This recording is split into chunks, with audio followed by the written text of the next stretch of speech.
Good morning students. आज हम x ray spectroscopy में लास्ट टॉपिक हमारा लेने जा रहे हैं, स्टडी करने जा रहे हैं रामचंद्रन डायग्राम और we can say Ramachandran plot. तो ये जो रामचंद्रन प्लॉट है या डायग्राम, रामचंद्रन डायग्राम, इसके द्वारा हम प्रोटीन्स का स्ट्रक्चर फाइंड आउट कर सकते हैं with the help of X-ray diffraction spectroscopy. This is the way to find out the structure, primary and secondary structure of protein with the help of X-ray diffraction spectroscopy। हम ये जानते हैं कि proteins are made up of amino acids. Proteins जो हैं वो amino acid से बने होते हैं और इनके बीच में peptide bond CONH2 peptide bond होता है CONH।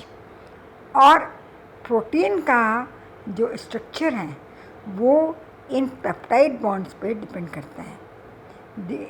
They are the polypeptides. इनमें पॉलीपेप्टाइड चेन होती हैं जो कि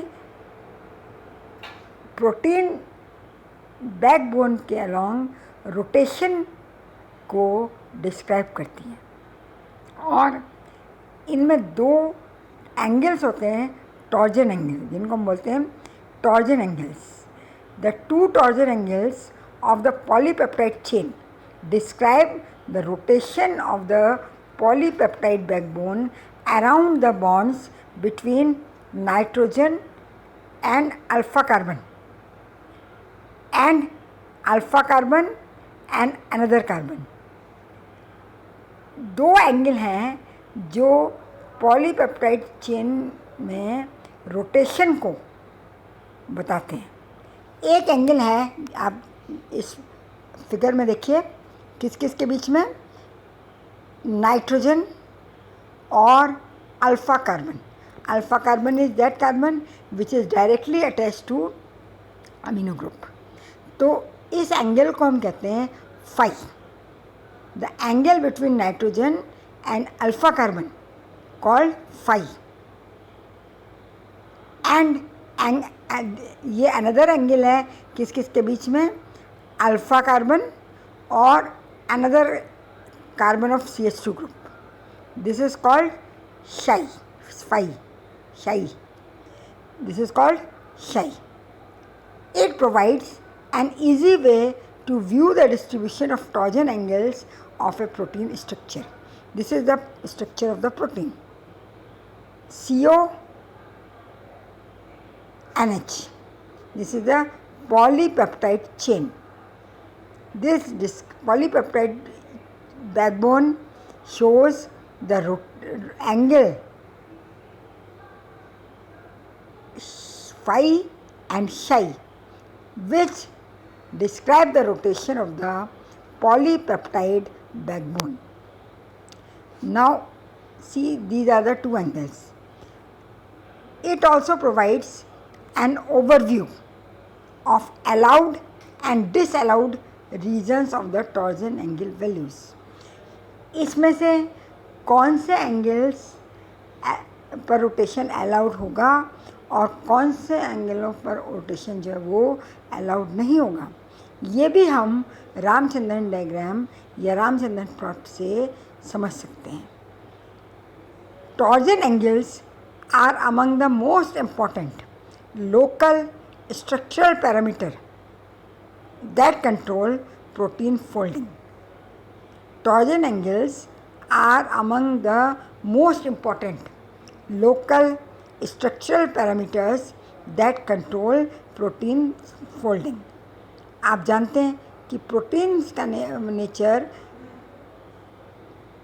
हेलिक्स की फोल्डिंग पे डिपेंड करता है। अब इसमें एक और हमने दो एंगल देखे, फाई और साई। इसके अलावा इसमें एक और एंगल है जो कि कहलाता है ओमेगा।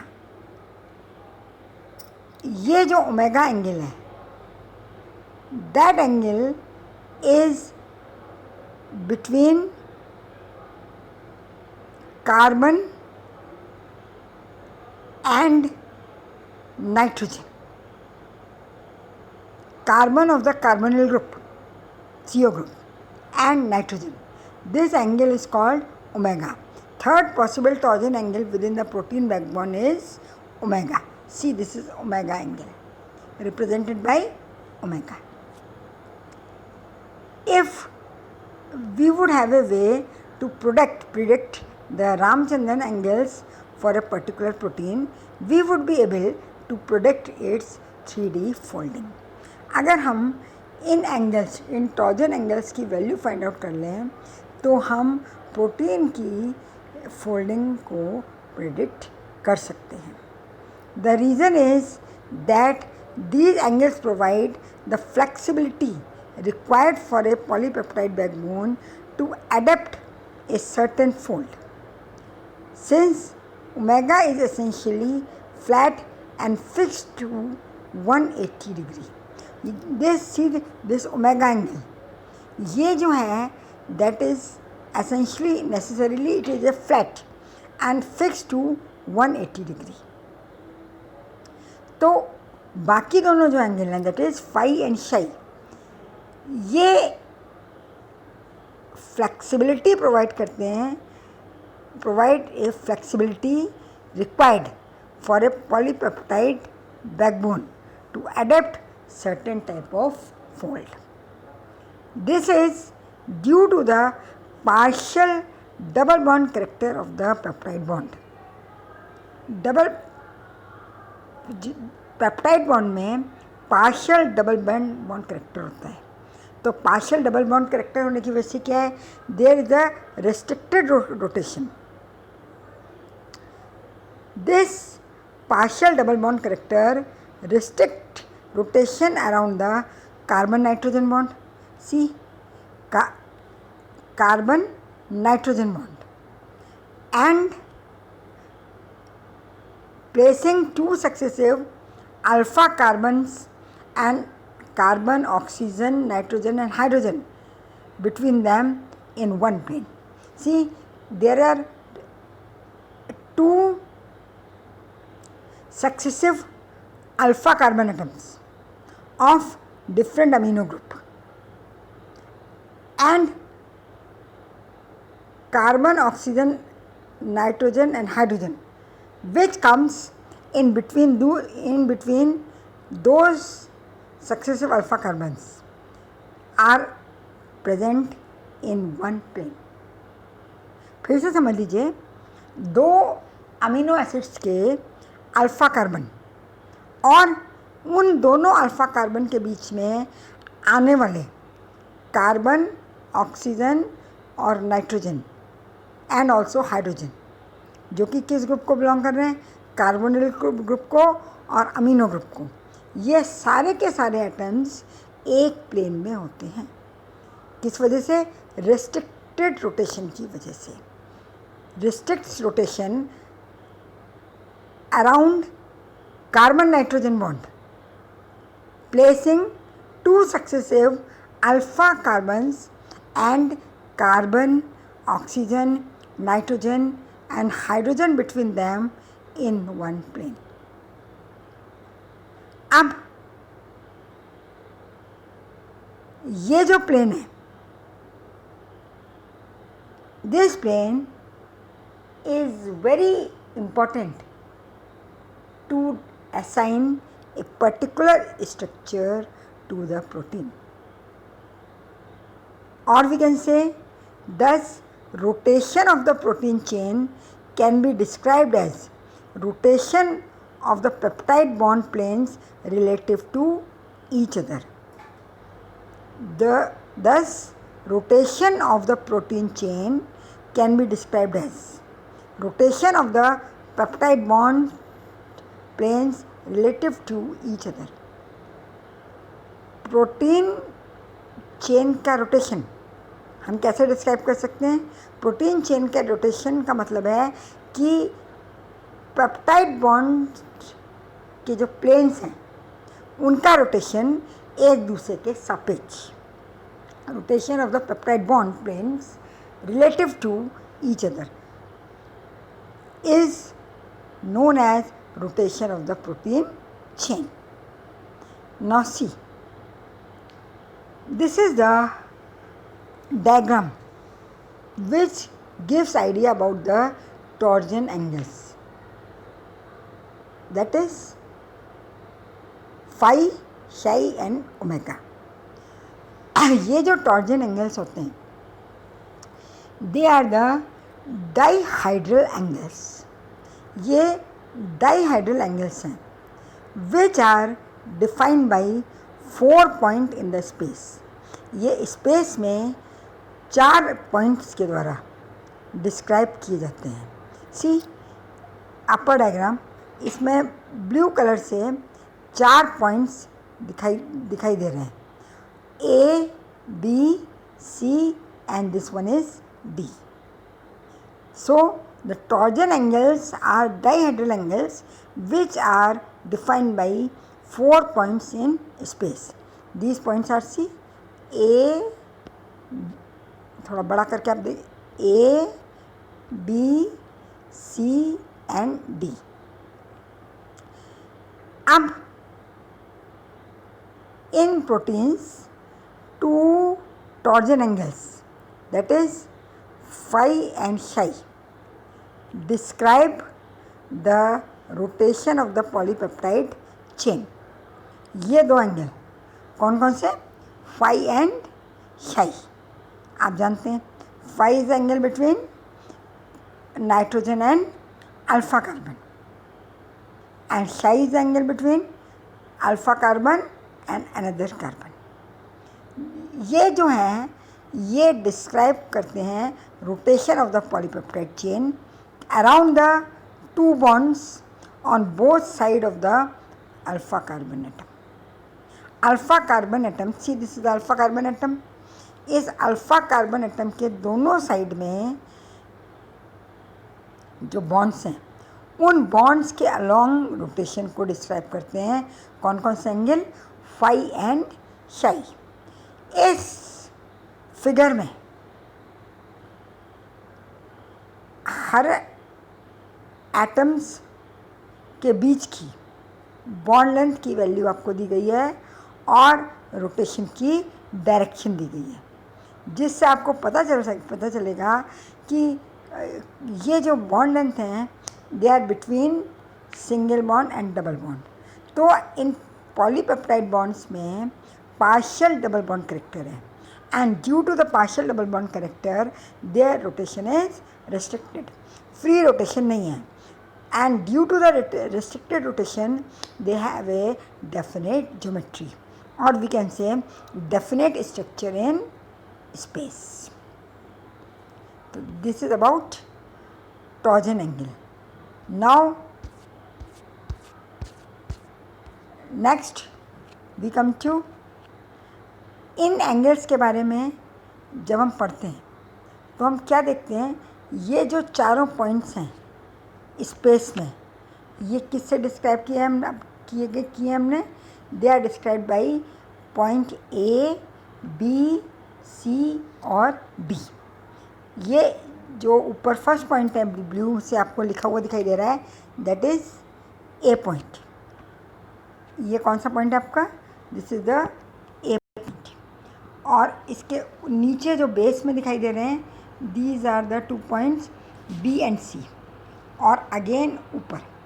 अब ये जो चारों पॉइंट हैं स्पेस में इनसे हम आगे डिस्क्राइब कर सकते हैं. तो ये आपका टॉर्जन एंगल था. अब हम इस फिगर को देखेंगे तो हमें पता चलेगा कि प्रोटीन्स में प्रोटीन में 3 टाइप के स्ट्रक्चर होते हैं, primary structure, secondary structure and tertiary structure. We have 3 types of structure in protein, primary, secondary and tertiary. अब प्राइमरी स्ट्रक्चर जो है प्रोटीन का वो क्या होता है? That is the arrangement of atoms forming different bonds. Secondary structure और tertiary structure मिलकर आपस में स्पेशल अरेंजमेंट को स्पेसिफाई करते हैं और पर्टिकुलर टाइप ऑफ प्रोटीन को स्पेसिफाई करते हैं. अब रामचंद्रन प्लॉट या रामचंद्रन डायग्राम जो है वो हमें ये बताता है कि टोटल अगर हम इन एंगल्स को पता करें, कौन कौन से एंगल को? फाई, शाई और ओमेगा को, तो उसके बेसिस पर हम किसी भी प्रोटीन के स्ट्रक्चर को 3 डायमेंशन में कंफर्म कर सकते हैं. तो अब आगे देखने के लिए इन डाइहेड्रल एंगल्स को हम आगे देखते हैं. इनका जो स्टैंडर्ड IUPAC है, the standard IUPAC definition of the dihedral angle is illustrated in the figure below. ABCD ये 4 इनकी पोजीशन है. A, B, C and D illustrate the position of the atoms used to define a dihedral angle. The rotation takes place around the central BC bond. Rotation किसके around होता है? ये B और C bond के around. The view on the right is along the BC bond with atom A placed at 12 o'clock position. The rotation round the BC bond is described by the ABD angle shown of the right figure. Positive angles correspond to clockwise rotation और negative angles correspond to anti clockwise rotation.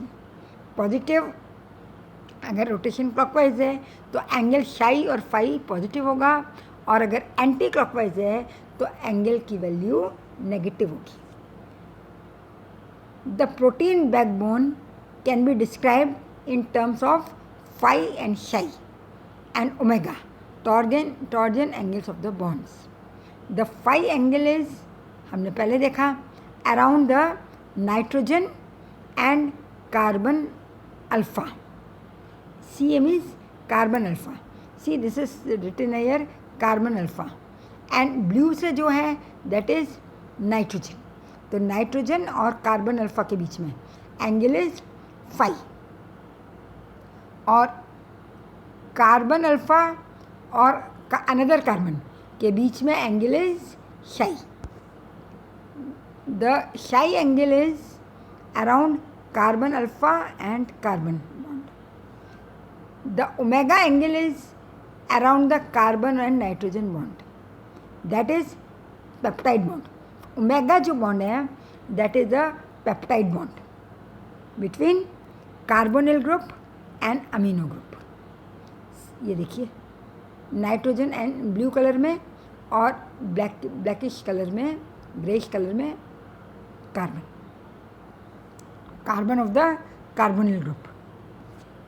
In polypeptide the main chain कौन सी है इसमें? Nitrogen carbon alpha and carbon alpha carbon is relatively free to rotate.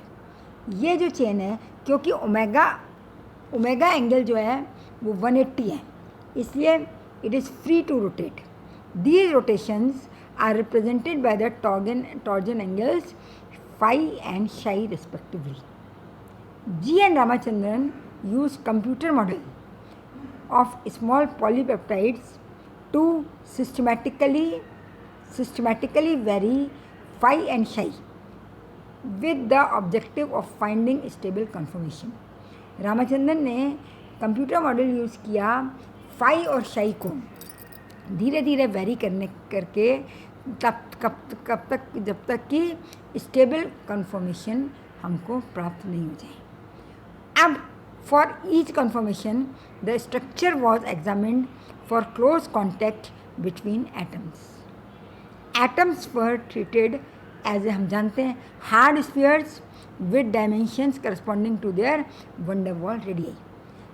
Hard rigid atoms हैं, hard spheres हैं जिनकी dimension क्या है, dimension corresponding to their van der Waals radii. Therefore, phi and psi angles which cause spheres to collide corresponds to sterically disallowed conformation of the polypeptide backbone. फिर से समझ लीजिए, phi और psi angles जिनसे कि sphere आपस में collide हो जाएं, वो स्टेरिकली डिसअलाउड कन्फॉर्मेशन होंगे, क्योंकि ये आपस में केवल वन डेर वाल रेडियाई तक ही अप्रोच कर सकते हैं.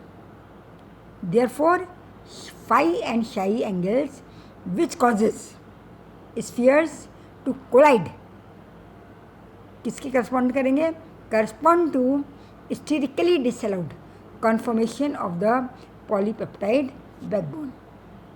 सी, this is very interesting plot by Ramachandran. See their diagram. इस डायग्राम में, in this diagram, white areas, ये क्या है, यहाँ पर हमने एक्स एक्सिस पर फाई एंगल लिया है और वाई एक्सिस पर psi. सेंटर में ज़ीरो है, ज़ीरो के इधर पॉजिटिव फाई, ज़ीरो के राइट हैंड साइड में पॉजिटिव फाई और ज़ीरो के लेफ्ट हैंड साइड में नेगेटिव फाई 180 तक. This point is -180 and this point is 1. अब वाई एक्सिस पर psi एंगल है, सेंटर में ज़ीरो है, प्लस एंड माइनस. इस स्क्वायर का जो सेंटर पॉइंट है, that is the point where both the angles are 0. Phi is equal to 0 and psi is equal to also 0. अब in this diagram ये जो white areas हैं, that corresponds to conformations where atom in the polypeptide come closer than the sum of their van der Waal radii. White area उस part को represent कर रहे हैं जहाँ पर पॉलीपेप्टाइड के एटम्स अपनी वन डेर वाल रेडियाई के सम से भी पास में आ जाते हैं. इसका मतलब क्या है, क्लियर है इसका मतलब कि ये जो है ये स्टेरिकली डिसअलाउड है. These regions are sterically disallowed for all amino acids except glycine, glycine को छोड़कर. क्यों? Because glycine is a unique. क्यों यूनिक है? क्योंकि इसमें कोई साइड चेन नहीं होती. These regions means white regions are sterically disallowed for all amino acids except glycine which is unique in that it lacks a side chain. अब हम देखते हैं ये जो same figure is here also. The red region corresponds to conformation where there are no steric clashes. Means these are sterically allowed areas. That is, these are the allowed regions.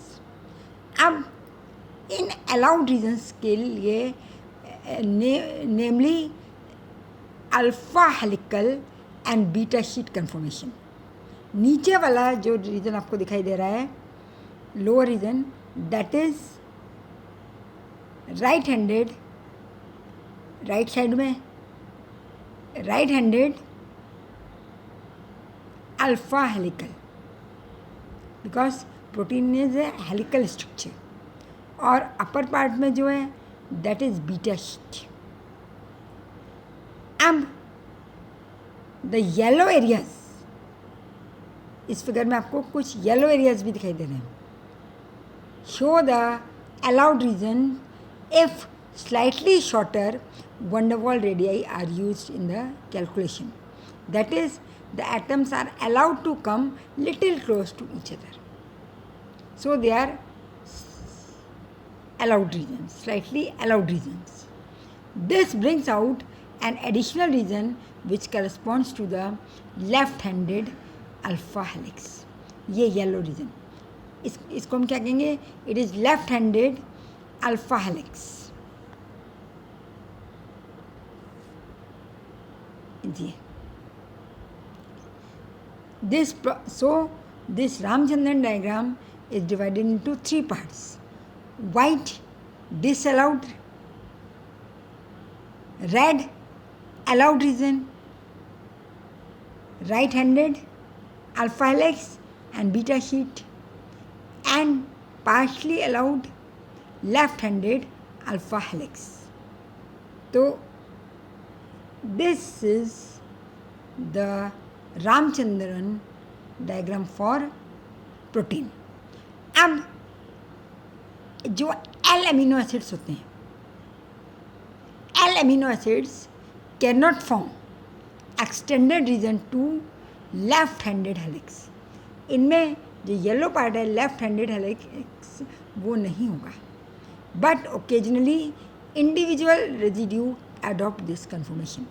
लेकिन कभी कभी occasionally ये conformation इनमें मिल सकता है. These residues are usually glycine. कौन से रेजिड्यूज में मिल सकता है? ग्लाइसिन में. बट कैन ऑल्सो भी ग्लाइसिन हो सकता है, लेकिन ग्लाइसिन के साथ और भी हो सकता है, सच एज एस्पैरागिन और aspartate, where the side chain forms the hydrogen bond with the main chain. Glycine में तो साइड चेन होती नहीं है, और बाकी एस्पैरागिन एंड एस्पैरेटेट में साइड चेन जो है वो मेन चेन के साथ हाइड्रोजन बॉन्ड बनाती है, और इस therefore stabilise the conformation which is otherwise unfavourable. इसलिए जो कन्फर्मेशन बाकी प्रोटीन्स में अनफेवरेबल है वो हाइड्रोजन बॉन्डिंग की वजह से, स्टेबिलिटी की वजह से इसमें ओकेजनली पाया जा सकता है. The 3D helix structure occurs close to the upper right of the alpha helical region and is on the edge of the allowed region. ये allowed region के पास में है, indicating lower stability. It indicates the lower stability. ये देखिए 310 helix. It is represented as 310 helix, 3D helix. ये secondary structure है.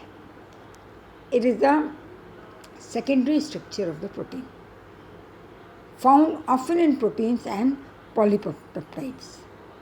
Top view of the same helix shown to the right. ये देखिए 3 carbonyl groups are pointing upwards. Upward means towards the viewer, towards you.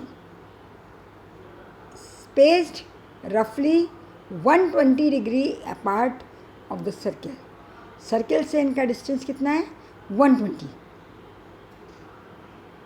120, 120, 120 corresponds to 3 amino acid residue per turn of the helix. एक turn के लिए. This is a secondary structure. अब disallowed जो regions हैं generally involve, हमने अभी देखा, steric hindrance between the side chain beta methylene group and main chain carbon atom. Main chain कौन से? जो पॉलीपेप्टाइड चेन में है कार्बन, और बीटा कार्बन जो रिंग जो साइड चेन में, इनके बीच में जो स्टीरिक हिंड्रेंस है उसकी वजह से डिसअलाउड रोटेशन है. डिसअलाउड रोटेशन है, और उसको रिप्रेजेंट कर रहा है ये वाइट पार्ट. ग्लाइसिन में कोई साइड चेन नहीं है, glycine has no side chain and therefore can adopt phi and psi angles in all four quadrants of the Ramachandran plot. Ramachandran plot के चारों क्वाड्रेंट्स में, मतलब उस क्वाड्रेंट में भी जो कि वाइट कलर से शो हुआ है, ग्लाइसिन अगर है तो वो उसमें भी रोटेशन शो कर सकता है. That is glycine has no side chain and therefore can adopt any value of phi and psi angles of all the quadrants of the Ramachandran plot. Hence, it frequently occurs in turn of all the regions of proteins where the other residue would be statically hindered. Other proteins के लिए जो rotation hindered है, statically hindered है, वहाँ भी glycine residue के rotation possible है. That is for glycine rotations are possible for all the values of phi and psi. So this is about the Ramachandran plot or Ramachandran diagrams.